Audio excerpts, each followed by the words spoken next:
ఓం శ్రీ సాయిరామ్. శ్రీమద్ భగవద్గీత 6వ అధ్యాయంలోని 37వ శ్లోకం గురించి ఈరోజు తెలుసుకోబోతున్నాం. సాయిరామ్. భగవానుడు గత శ్లోకములో మనోనిగ్రహము కలిగి ఉపాయములచే యత్నించువాడు యోగసిద్ధిని పొందగలడని, అది లేనివాడు పొందలేడని తెలియజేశారు. మరి మోక్షం ఎవరికి లభ్యమవుతుందంటే ప్రయత్నశీలుడకు వానికే లభ్యమవునని, యత్నరహితులకు సోమరికి కాదని తెలియజేశారు.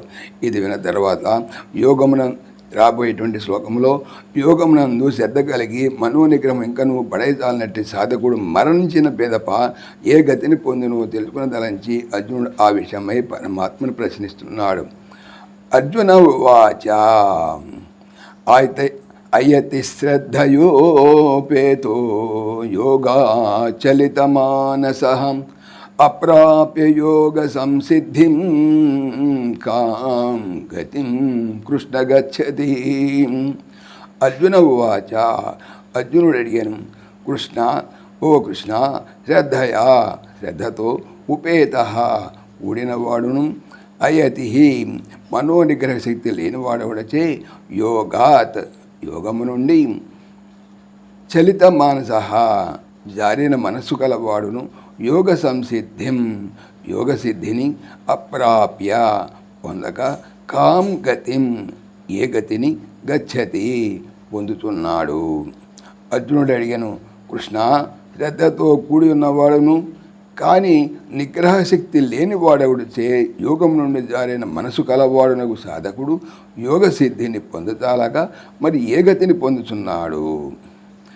మనసును నిగ్రహించిననే యోగసిద్ధి కలుగునని శ్రీకృష్ణమూర్తి చెప్పగా అంతటా అర్జునుడు ఒక సందేహం కలిగినది. ఒకనికి యోగమందు, ధ్యానమందు, గురువాక్యమందు శ్రద్ధ ఉన్నది, విశ్వాసం ఉన్నది, సాధన చేస్తున్నాడు. కానీ మనస్సు ధ్యానమందు నిలకడ పొందట్లేదు, అది స్వాధీనపడుకున్నది. అట్టి వాడు లక్ష్యము పొందక మరణిస్తే ఏ గతి పొందును అనేది ఇక్కడ అర్జునుడి ప్రశ్న. సాయిరామ్.